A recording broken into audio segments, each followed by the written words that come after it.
성령님, 좋은 아침입니다. 이 시간 성령님을 초청합니다. 오늘도 내 안에 오셔서 하나님을 기쁘시게 해드릴 것을 소원하게 해주세요. 오늘 말씀을 통해 구체적으로 무엇을 해야 할지를 깨닫게 해주세요. 깨달은 것을 삶 속에서 실천할 수 있도록 도와주세요. 아멘. 오늘 우리가 함께 나누실 하나님 말씀은 누가복음 2장 1절에서 20절까지의 말씀입니다.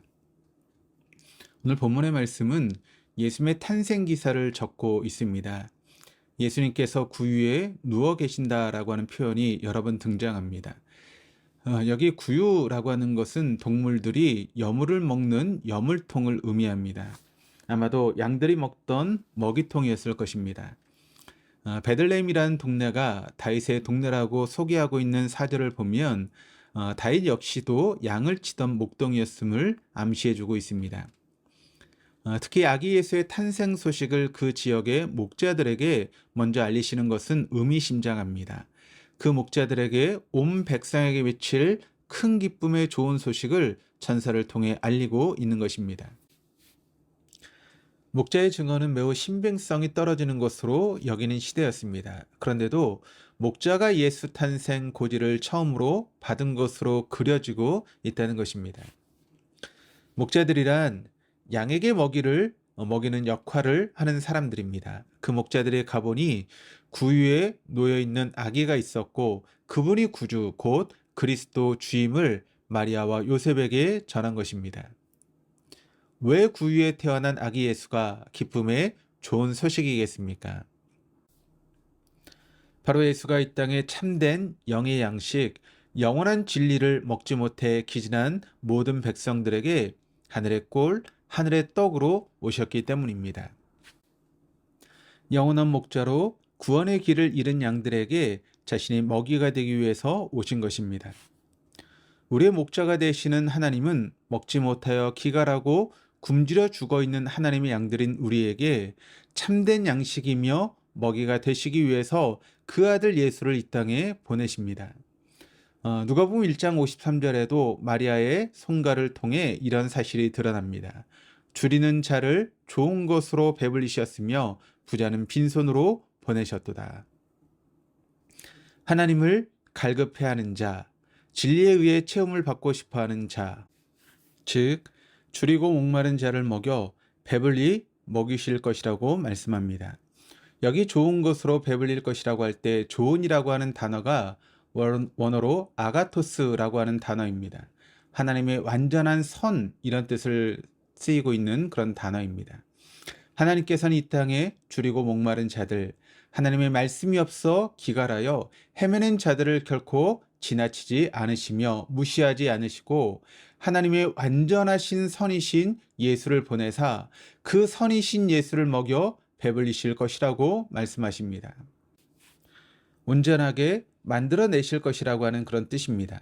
하나님의 선이 내게 없음을 알고 괴로워하며 예수로 덮여주기를 구하는 가난한 자에게는 분명히 예수가 그에게 들어가 만족해 하실 것입니다. 그러나 부자, 예수가 필요하지 않은 자, 예수가 없어도 얼마든지 만족하는 자, 자기의 힘과 소유와 힘으로 얼마든지 살아갈 수 있는 힘 있는 자는 빈손으로 보내실 것이랍니다. 그런 부자는 결코 예수로 채워주지 않으실 것이라고 하는 그런 말씀입니다. 나는 가난하다, 나는 줄이고 목마른 자다.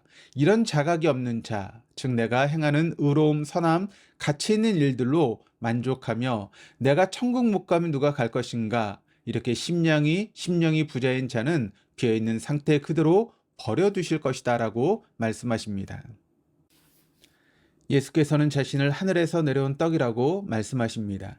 자신의 살과 자신의 피를 먹지 않으면 생명이 없다 말씀하셨습니다. 예수는 진리이십니다. 말씀이십니다. 즉 진리이신 예수를 먹어야 살며 말씀이신 예수가 내 안에 들어와야 삽니다. 그것이 바로 내 살을 먹고 내 피를 마시는 자는 내 안에 거하고 나도 그의 안에 거한다 라고 하는 말씀의 뜻입니다. 말씀이 나를 점령하고 나를 사로잡고 들어와야 살게 됩니다. 그런데 이런 말씀도 함께 하십니다. 요한복음 6장 44절 나를 보내신 아버지께서 이끌지 아니하시면 아무도 내게 올 수 없으니 오는 그를 내가 마지막 날에 다시 살리리라. 또 요한복음 6장 65절 또 이르시되 그러므로 전에 너희에게 말하기를 내 아버지께 오게 하여 주지 아니하시면 누구든지 내게 올 수 없다 하였노라 하시니라. 하나님 아버지께서 이끌어서 보내주신 자가 아니면 영원한 생명의 떡이신 예수를 먹지도 않고 먹으러 올 수도 없다는 말씀입니다. 하나님 아버지가 이미 찾아가신 자가 아니면 예수께로 올 자가 없다라고 하는 것입니다. 즉 아무리 이 생명의 떡이 하늘로부터 내려와 구유에 누워있는 영적 여물이 되어 인간들에게 먹히기로 작정하시고 십자가에서 제물이 되어 죽으셨다 할지라도 하나님 아버지의 은혜가 부어지지 아니한 자는 결코 이 구유에 누인 영적 양식에는 관심이 없는 것입니다. 그래서 오늘 누가복음 2장 14절이 이렇게 나옵니다. 지극히 높은 곳에서는 하나님께 영광이요 땅에서는 하나님이 기뻐하신 사람들 중에 평화로다 하니라. 지극히 높은 곳에서는 하나님께 영광이요. 맞습니다. 예수가 이 땅에까지 낮아지셔서 하나님의 양식을 먹지 못해 굶주린 자들에게 진리의 양식으로 먹히기 위해 구유에 오신 것이 바로 하나님의 영광입니다. 하나님은 예수의 낮아짐과 자기 죽음으로 하나님만 높이는 그것을 영광으로 받으십니다. 또한 예수의 구유에 먹이러 오심은 하나님이 기뻐하시는 사람들 중에 평화입니다. 이 세상 모든 이들에게 평화가 아닙니다. 하나님이 기뻐하신 자들, 하나님이 구원하시기로 작정하신 자들, 인간에게 아무런 자격도 대가도 요구하지 않고 오직 은혜로 덮어 하나님의 은혜로만 구원하시기를 기뻐하신 자들, 그들에게는 예수의 아기 예수로 오신 사건은 바로 평화가 됩니다. 오늘 나는 과연 하나님이 이끌어 예수에게로 데려가 하늘로부터 내려오시는 산떡이신 예수를 먹는 자로서의 기쁨과 평화가 있습니까? 동물의 구유에 누여 인간들에게 영원한 양식이 되어 오신 예수가 진정 나에게 큰 기쁨의 소식이십니까? 아니면 나의 기쁨은 내 자아를 만족시켜주는 이 땅의 정과 욕심들이 현실화되는 것입니까?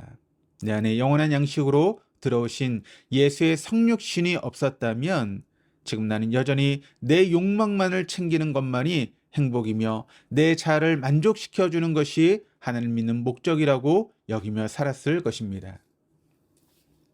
오늘 하루 아기 예수가 강보에 쌓여 구유에 누이신 이 사건이 왜 하나님께 영광이고 이 땅에서는 하나님이 기뻐하신 사람들 중에 참된 평화, 샬롬의 사건인지를 깨달을 수 있는 은혜가 있기를 주님의 이름으로 축원합니다.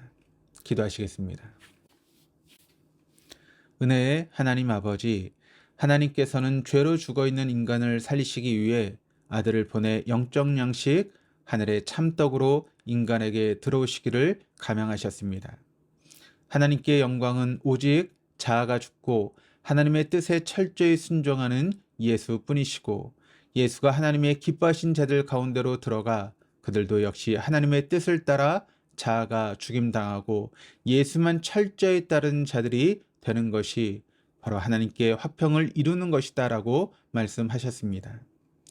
아버지, 오늘도 그 은혜를 받은 우리들, 오직 하나님의 은혜만 높이고 자백하며 인정하는 자들이 되게 하여 주시옵소서. 감사드리며 예수 그리스도 이름으로 기도드립니다. 아멘.